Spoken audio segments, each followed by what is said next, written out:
Bom dia a todos os ouvintes aqui da rede social YouTube. Quem vos fala é o irmão Roger. Eu agradeço pelas pessoas que são inscritas no meu canal. Sou muito grato, que Deus continue abençoando todos vocês. Quem não é inscrito no meu canal, inscrevam-se. Deixe um like e compartilhem esses áudio-vídeos para que alcance um público maior e que essas mensagens toquem o coração de alguém. Bom, irmãos, o que eu quero conversar aqui hoje é algo de extrema importância. Eu vou bancar, não que ele precise, mas eu vou bancar o advogado de Cristo, Jesus Cristo. As pessoas hoje estão cometendo uma grande injustiça quando se refere ao nome de Jesus, relacionando o nome de Jesus à Igreja Católica e à Inquisição. E isso, para mim, é uma grande injustiça. Eu creio que para muitas pessoas também. Muitas pessoas que conhecem o Jesus que eu conheço, nunca iria relacionar Jesus Cristo com a Igreja Católica. Eu falo da igreja da época da Inquisição. Eu não estou criticando os irmãos do catolicismo hoje, até porque o Papa pediu perdão pelas atrocidades que a Igreja Católica cometeu no passado. E eles estão tentando melhorar a sua conduta cristã. Só que o catolicismo em si, nas suas raízes, ele não representa o Evangelho de Jesus Cristo. Só porque usa o termo cristão, isso não significa que Jesus fundou a Igreja Católica, porque Jesus Cristo nunca fundou a Igreja Católica. Para começar, Jesus Cristo nunca teve uma congregação física. Jesus Cristo, quando viveu em sua época, Jesus andava pregando o reino dos céus às pessoas pelos campos abertos. Jesus não tinha um espaço físico, não porque ele não tinha condições de ter, que na verdade pela quantidade de fiéis que Jesus Cristo tinha, ele poderia ter uma quantidade de congregações imensa, tal como nós conhecemos nos dias de hoje, como muitas que a gente conhece aí na mídia, né? Que são grandes congregações espalhadas por vários lugares do mundo. Mas Jesus Cristo não veio aqui para isso. Ele veio aqui para pregar, falar, aliás, ensinar o reino dos céus, o caminho para o reino dos céus. E para as pessoas que conhecem a Bíblia e aqueles que não conhecem, que ficam relacionando Jesus Cristo e os seus ensinamentos do Evangelho com a Inquisição da Igreja Católica, é tão igual a peixe fora d'água. Me desculpe dizer, são peixes que estão fora d'água. Porque Jesus ele nunca veio aqui fazer uma campanha de guerra. Jesus, quando ele formou os 12 discípulos para o seguirem, incluindo Judas, que era um discípulo dele, Jesus, ele nunca... Você não encontra no Novo Testamento Jesus pedindo para que os discípulos comprassem espada, escudos e aprendesse a arte de guerra e saísse com ele formando uma legião, como se fosse um exército armado para lutar contra o sistema religioso daqueles dias, que era o sistema religioso dos fariseus, que eram judeus, né? Pessoas do seu próprio sangue, pessoas do seu próprio povo, eram judeus da época, que eram os sacerdotes, que ensinavam o judaísmo, seguindo a tradição do Antigo Testamento. E eles eram contra Jesus, porque Jesus ele estava aperfeiçoando o Antigo Testamento E fazendo a transição do antigo para o novo, ele disse que ele não veio destruir a lei, mas ele veio aperfeiçoar. Muitos irmãos que conhecem a Escritura vão encontrar essa citação: eu não vim para destruir a lei, mas eu vim para aperfeiçoar. Então Jesus veio aperfeiçoar a lei. Aquilo que era praticado na lei antes, muita coisa foi deixada de ser feito. Eu vou dar um exemplo. Uma pessoa, quando cometia um pecado na lei, a pessoa era apedrejada. Dependendo do pecado que a pessoa houvesse cometido, a pessoa era apedrejada. E no Novo Testamento, essa pessoa, se ela se arrepender de coração, ela tem a oportunidade de seguir caminhando sua vida dentro do Evangelho. Ela não é morta, apedrejada mais. Então foram essas coisas que Jesus modificou, que a lei hoje sustenta. Só que a gente não tem histórias hoje em dia que os israelitas apedrejou alguém porque cometeu pecado. Mas em quase sua totalidade, os israelitas, os judeus, eles seguem o Antigo Testamento. Mas não todas as práticas do Antigo Testamento. Ele segue a maioria das práticas. Vamos voltar para o assunto. Então Jesus ele veio para aperfeiçoar a lei. E foi perseguido por conta disso, pelo sistema religioso da época, que era do seu próprio povo, e também por Roma, que hoje vocês conhecem por catolicismo romano. Então, o catolicismo, quem instituiu o catolicismo foi Roma, não foi Jesus Cristo. Jesus Cristo foi perseguido por esses dois grupos na sua época.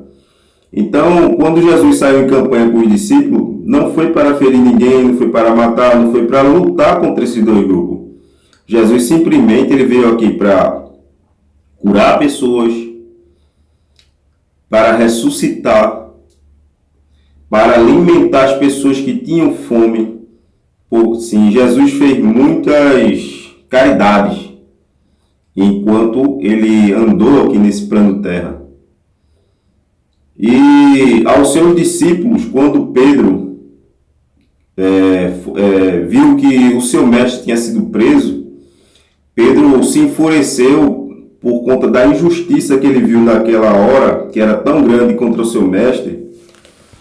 E ele fez o seguinte, ele puxou a espada de um soldado e cortou a orelha do soldado, mas na verdade ele queria cortar o pescoço, mas Pedro errou e cortou a orelha do soldado.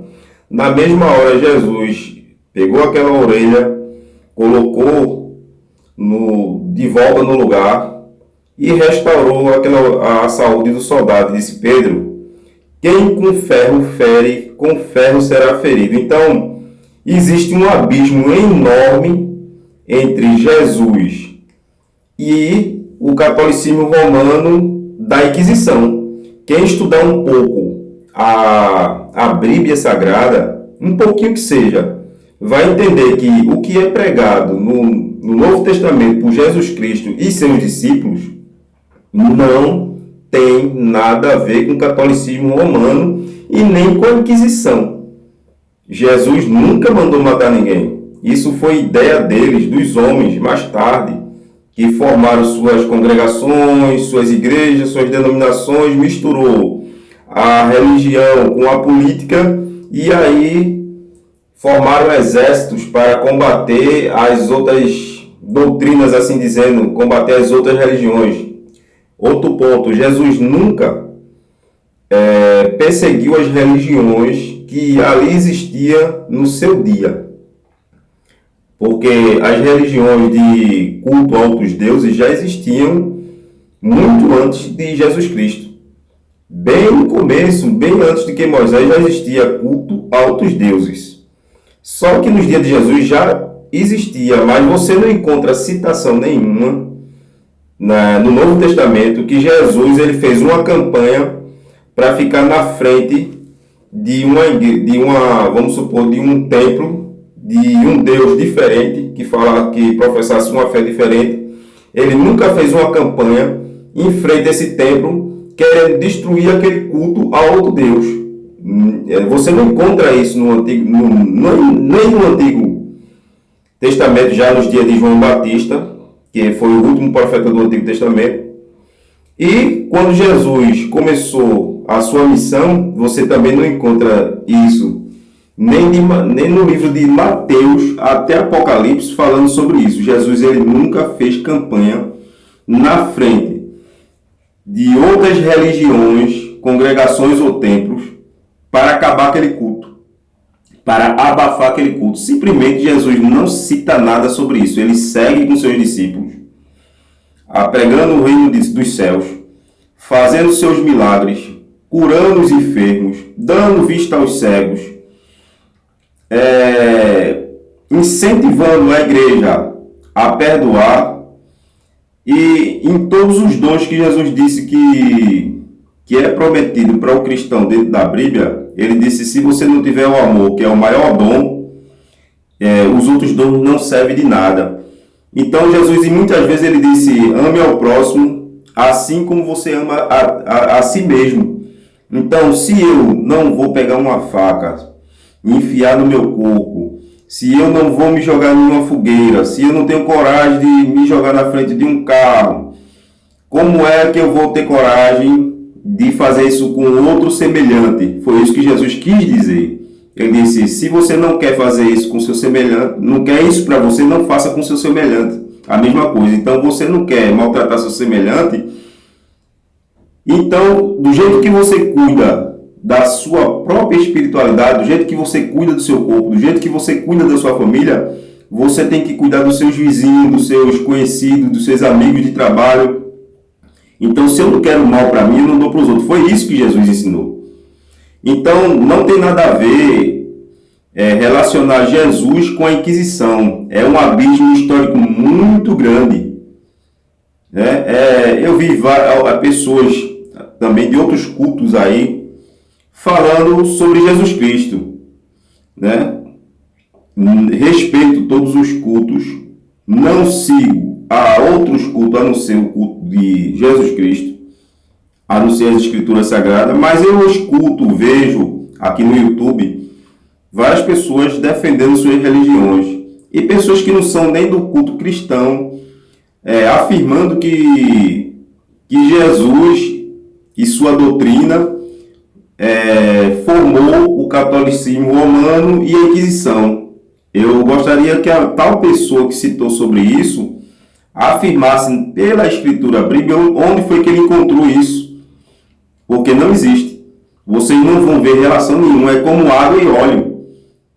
Jesus e seus ensinamentos e o catolicismo romano com a Inquisição não tem nada a ver, água e óleo, não se misturam. Eu gostaria que vocês separassem isso. Então, o Jesus que eu conheço, ele não tem nada a ver com a Inquisição.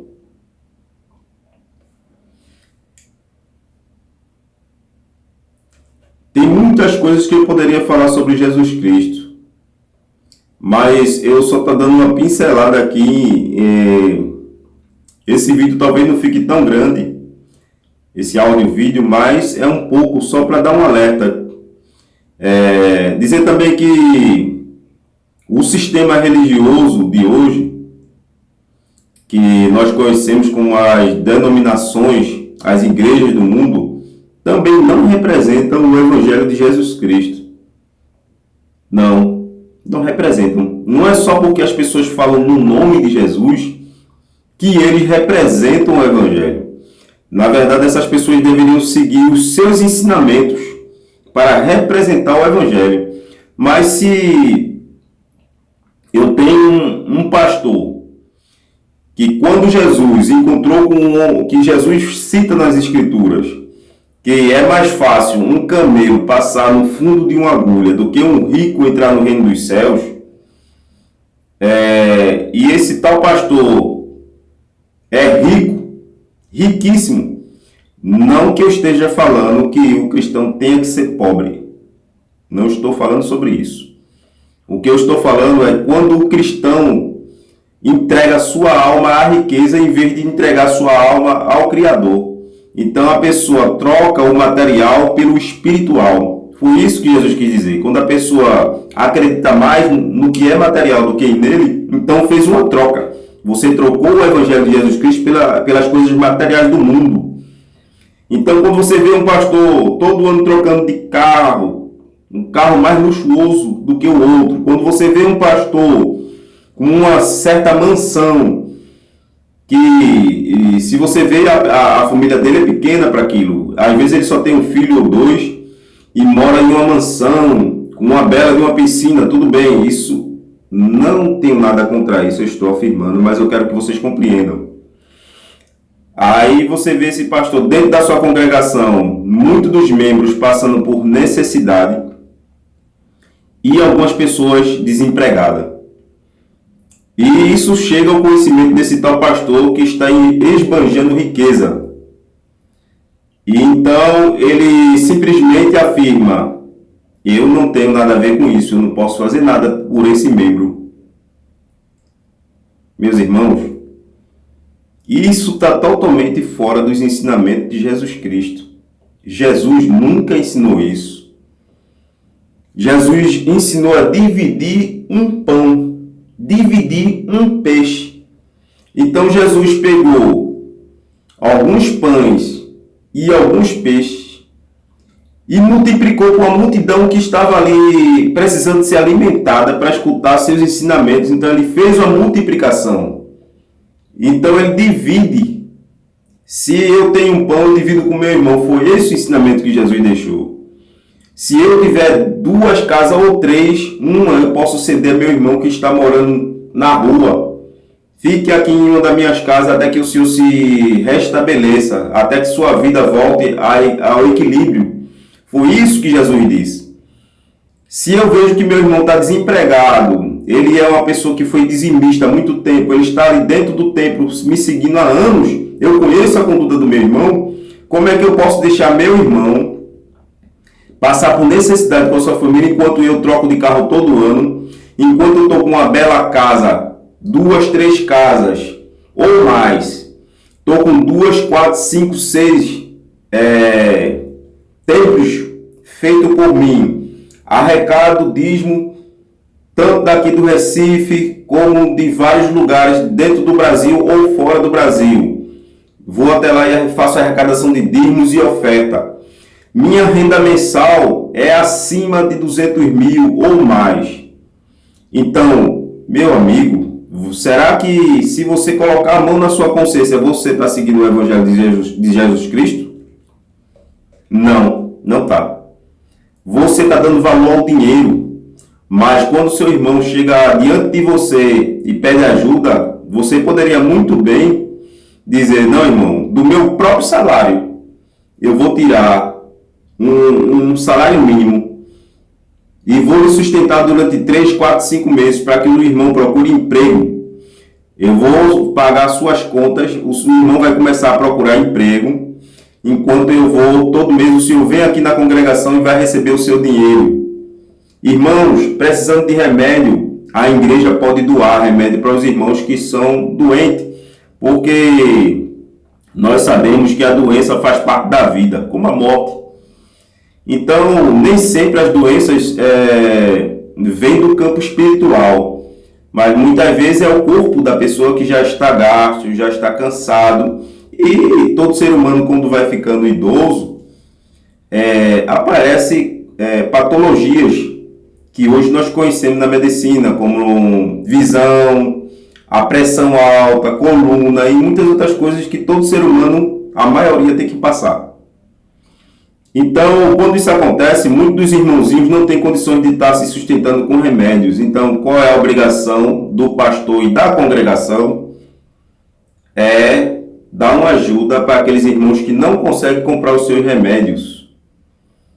Mas um pastor, sabendo de tudo isso que ocorre dentro da sua congregação e simplesmente ele fecha a mão e ele pega os dízimos e oferta, que na verdade não é dele, é da congregação, os dízimos e oferta que são dados dentro da congregação, faz parte da congregação e justamente para mantimento do povo, dos irmãos que ali estão, quando precisar alguém ir lá e solicitar e ser ajudado. Foi para isso que os dízimos e oferta foram instituídos por Jesus, né?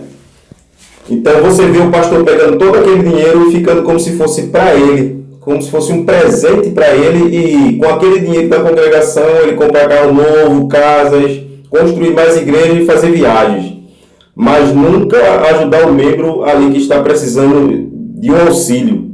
Quer dizer, esse pastor, ele se assemelha ao jovem rico que Jesus encontrou, que esse jovem rico ele praticava toda a lei.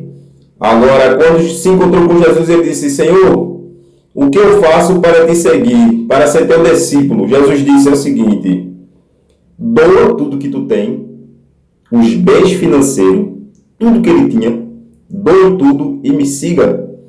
Então, naquela mesma hora, o jovem rico fechou o seu coração e disse: Senhor, doar a minha herança para os pobres e te seguir, como é que eu vou sobreviver? Aí ele decidiu a não seguir a Jesus. Ele decidiu ficar com a sua riqueza, com os seus bens materiais da época, que eram carroças, tesouros, seu palácio. Ele disse: não, vou ficar com o que eu tenho, não vou seguir a um homem que anda de um lugar para o outro, não tem nenhum lugar para morar, não tem nenhum lugar para habitar, não tem nenhuma cama para dormir, porque muitas vezes Jesus dormia ao ar livre,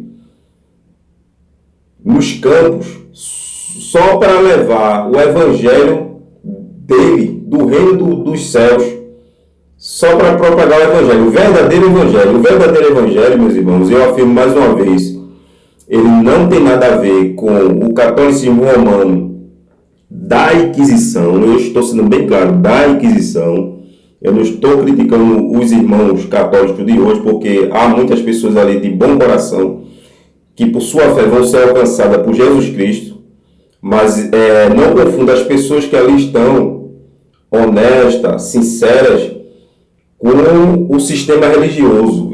O que eu falo é o sistema religioso catolicismo romano, e principalmente o da época, que era da Inquisição, que perseguiu outras religiões, matou indiscriminadamente em nome de Jesus Cristo. E se vocês forem encontrar os ensinamentos de Jesus Cristo na Bíblia, ele nunca mandou ninguém matar ninguém. Isso foi atitude humana, isso foi decisão dos homens. Por outro lado, o sistema religioso, Jesus nunca mandou os pastores se enriquecerem e virar as costas para as ovelhas. O pastor ele pode receber os seus dízimos, é louvável, mas esse dízimo, vamos supor, se o pastor arrecada por mês um dízimo de 200 mil, eu estou dizendo o básico. Então, ele tem que fazer o quê? Ele tem que colocar na igreja, na entrada da igreja, uma prestação de conta de quanto entrou de dízimo e quantos são os gastos da igreja, para que os membros saibam a quantidade de gasto que a igreja faz, tirada daqueles 200 mil, e instituir um salário para ele que possa manter ele e sua família. Vamos supor, eu, na minha opinião, o pastor dizer: não, irmãos, meu gasto na minha casa é de 5 mil, então eu vou precisar de um salário de 10 mil e o restante é para pagar as contas da igreja. Então vamos supor que desses 200 mil sobre 90 mil ou mais, quando ele paga todos os gastos da igreja e tira o seu salário. Então, irmãos, se fica sempre dinheiro na conta, aquele dinheiro que fica na conta da congregação é dos membros, justamente para irmãos que estão desempregados, irmãos que estão viúvas e que não recebem pensão por morte, para irmãos que estão enfermos, que não têm condições de comprar o seu remédio. Então, tudo isso, a igreja tem que manter seus membros com esse dinheiro, ajudando as pessoas ali a se restabelecer. Eu não estou dizendo que a igreja tem que sustentar a pessoa pelo resto da vida, não. Se o irmão ele tem condições de trabalhar, mas no momento ele está desempregado, a igreja tem condições de dar a ele o seu salário para manter sua família e pedir para que ele ande atrás de emprego, ou os próprios irmãos que dentro da congregação tem muitos irmãos que são empresários.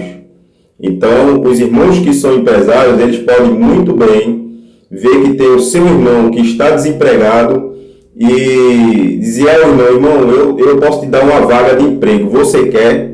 Isso tudo pode ser feito dentro da congregação. Então, a congregação e o pastor fazendo essas práticas, ele está seguindo o evangelho que Jesus ensinou aos 12 discípulos.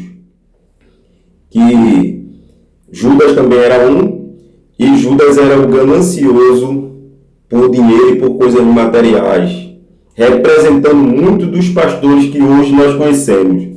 Judas dizia a Jesus: Senhor, o Senhor pode se tornar rico, eu devo fazer uma arrecadação de dinheiro de todas essas pessoas. Jesus disse: não, Judas. Veja o que foi que Jesus disse: não, Judas. O que você recebeu de graça, você tem que dar de graça. Jesus disse que estava curando, ressuscitando, fazendo um milagre, sem cobrar um centavo das pessoas. E que Judas devolvesse aquilo para as pessoas da mesma forma. Foi o exemplo que ele deu a Judas. Ele nunca disse a Judas: vamos fazer um templo. E Judas propôs isso para Jesus na época: Senhor, vamos fazer um grande templo e cobrar dinheiro dessas pessoas. Jesus disse: não. Jesus negou isso.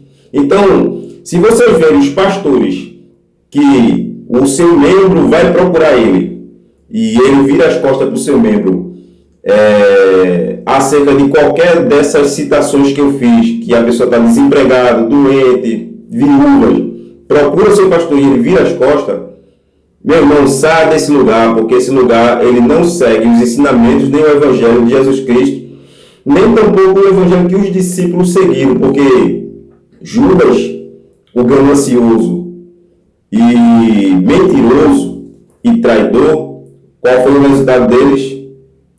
Qual foi o resultado dele, do Judas especificamente falando? Foi morto e enforcado. Ele mesmo se enforcou. Ele se achou indigno de estar andando ao lado de Jesus Cristo.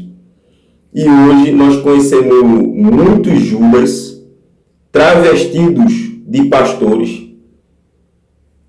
travestidos de padres, mas na verdade são Judas usando o nome de Jesus Cristo e encobrindo através do nome de Jesus Cristo seus erros. Mas a verdade, irmãos, sempre aparece. Então o que eu venho afirmar aqui é que as pessoas, quando elas quiserem, as pessoas que não seguem o Evangelho de Jesus Cristo, que são de outras religiões, quiserem falar sobre o nome de Jesus, primeiro pegue o Novo Testamento, leia o Novo Testamento, todas as obras que Jesus praticou, tudo que Jesus falou, e faça uma comparação com o catolicismo romano, inquisidor, e faça a comparação das denominações que hoje nós conhecemos como os evangélicos, e veja que o que Jesus fez e praticou e os discípulos não tem nada a ver com o que a gente conhece hoje como evangelho e com o catolicismo inquisidor da época. Não tem nada a ver, é água e óleo, irmão. Não se misture. Então, estude um pouco o que é o cristianismo de verdade, em vez de vincular, dizer que foi o Deus cristão que mandou matar as pessoas e perseguir. Deus nunca mandou matar ninguém nem perseguir. Jesus nunca mandou matar ninguém nem perseguir. Irmãos, eu vou terminar por aqui.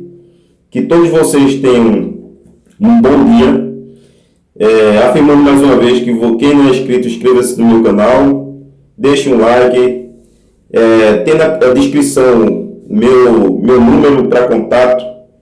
Caso os irmãos tenham alguma dúvida, pode mandar contato através do WhatsApp para mim. Fazer perguntas para mim através do WhatsApp. E eu deixo através da descrição algumas informações sobre o que eu estou falando. Às vezes eu deixo um versículo, às vezes eu deixo um pouco mais de informação. Então, gratidão a todos, que Deus os abençoe. Amém.